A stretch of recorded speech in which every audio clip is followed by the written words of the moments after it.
Hey guys, Dr. Ben here, Functional Medicine Centers. Welcome. Hope you're having a great day. Excited to talk to you today about PCR testing, about COVID testing, about should we be testing as much, what type of tests are the best tests, all these different things. You've heard on the news, you've heard everywhere, the cases are going rampant. So what does that really mean? Let's dig into it. Let's get you confident in what you're testing, confident in what you're seeing. You or a loved one is a positive test or really a positive test. Let's get into it and get you knowing and truly understanding what's going on out there. Okay, so PCR test. Was a PCR test even designed to be able to detect whether somebody has an active viral infection or not? And here's where we get down to the rub in the first place, is that a PCR test was not designed to be able to tell whether it's an active live virus that's going to be contagious and expanding. Remember, viruses go into cells, they replicate, and they try to proliferate and grow inside of that host. So the PCR test cannot tell the difference between a live virus and a dead virus. So or inactive, we'll call it. So the difference between an inactive virus and a live virus, you cannot tell the difference with a PCR test. So that's kind of interesting, right? You know, we want to know that if you get a positive test or somebody around you gets a positive test,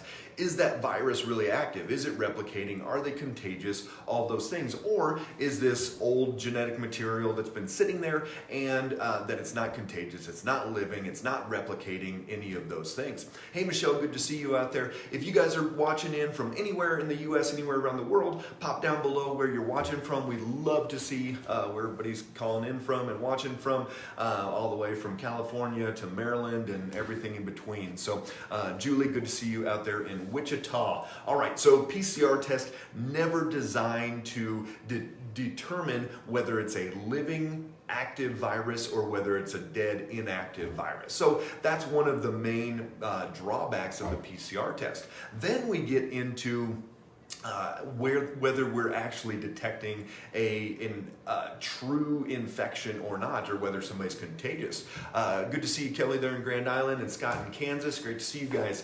So here's where we get to the threshold, and we call this the cycle threshold. And the cycle threshold, we've talked about this in the past, but let's really dig deep into what cycle threshold means.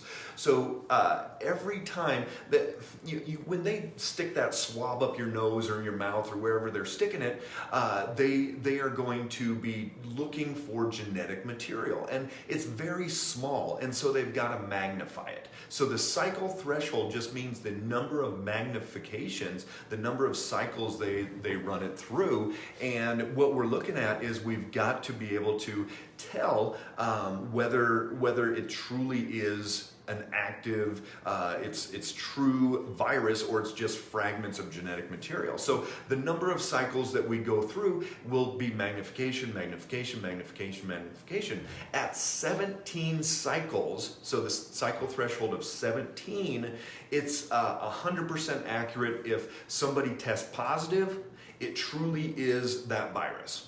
Okay, but then as you get going past there, the amount of accuracy starts going down and going down considerably. By the time you get to 33 cycles, and this is what the research shows, by the time you get to 33 cycles, you're down to only 20% accuracy. And here's the really interesting part. The World Health Organization, the CDC, a lot of these organizations are saying that you need to be up at 40 to 45 cycles. And so what we're seeing at 40 to 45 cycles, they call it fragments of genetic material, and that over 90% of the people, when you get up to that level, are not contagious, are not truly infected, and may never have even had an infection. It may just be, just very, very small fragments of genetic material that show up on that PCR test. Even in July, Dr. Fauci said anything over 35 cycles, it's basically a crapshoot. You're not going to be accurate at all. all whether somebody has a true infection or not. So cycle threshold is crucial, and if you get tested positive, you've got to go in and you've got to be able to talk to the HR, talk to the manager, whatever, what is the cycle threshold?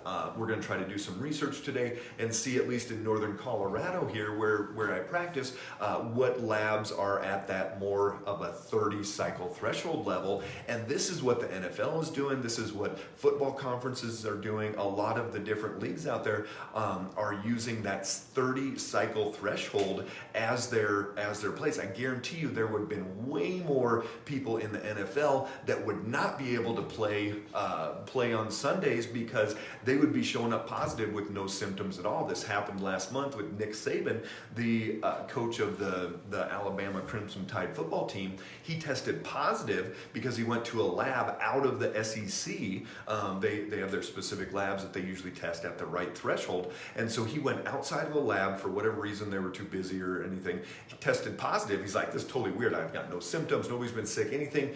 The next 3 days, every 24 hours, he did another PCR test in his own conference lab, and they all came back negative. And I guarantee you that's because they were down at that right cycle threshold. So the PCR test, it can tell certain things, but it can't tell if you're active, truly infected, and it's a live virus or it's a dead virus. It can't tell the difference between those, but it's pretty accurate when you do a certain number of cycle thresholds. So at 17 cycles, it's going to be basically 100% accurate. When you get up to 33 cycle threshold, you're going to get down to 20% accuracy. So much less in there. Even Dr. Fauci said anything over 35 cycles and you're not going to be getting accuracy. So all of these cases that we have going on here, and they're shutting states down and restaurants and businesses, all these things, we're having all of these cases, but the majority of them, unfortunately, or fortunately, whichever way you look at it, because the false positives and the ones that truly aren't an infection or contagious, it's great because they're not going to be contagious. But this is the problem, is that this is going to cause a lot of wasted resources. So think about what happens when somebody tests positive and then you've got 150 people around them and everyone freaks out and they go, oh my gosh, he tested positive, I better go get tested. And the research is showing that testing asymptomatic people is a waste of resources, and that's a crapshoot as well. You're going to get false negatives, false positives. You're really not going to get much information at all testing a bunch of asymptomatic people. So this is not a good course of action to go about just testing randomly, especially if somebody is around somebody else that gets a positive test. Odds are that person wasn't truly a positive infection, that person was actually sick. So then you're going, and it just kind of amplifies itself. And if you look at the graphs where we're up here with number of cases now, but deaths have either stayed the same or gone down depending where you're looking at them, it's because they're not truly that many infections going on out there. In northern Colorado, there's sinus things going on, head colds, upper respiratory infections, colds, flus going on. But if somebody goes into the lab, goes into the doctor and says, I'm sick, COVID, that's it. Nobody's testing strep, nobody's testing flu, any of those things anymore. So a lot of the infections, they're testing too many cycles, and then they're also going to be picking up other types of infections and saying that, oh, that flu is a positive PCR test for COVID, so that's a COVID, as opposed to it being a flu or cold or whatever it is. So if you're going to get a test done, I would call your local labs and ask them and see which lab is down at the 30 cycle threshold. And if you're asymptomatic, a lot of the research is showing to not get tested if you're asymptomatic, because it's going to be basically, again, a crapshoot whether you're positive or negative. So if you're looking at getting a PCR test, look into that 30 cycle threshold range like the NFL does and a lot of the people that aren't looking to amplify the number of tests. So what happens? Well, if we are running that cycle threshold up high, if we're testing a lot of asymptomatic people, who's making money? A lot of the labs, a lot of the people running the tests, all those people are making money, but it is a waste of resources on a lot of levels, because the people that really need the care, the people that need to be tested, the people that are sick, it pulls resources away from them. We could be putting that money into prevention. We could be putting that money into vitamin D. We could be putting it into supplements, into vitamin D testing, a lot of different things that we've talked about. So the PCR test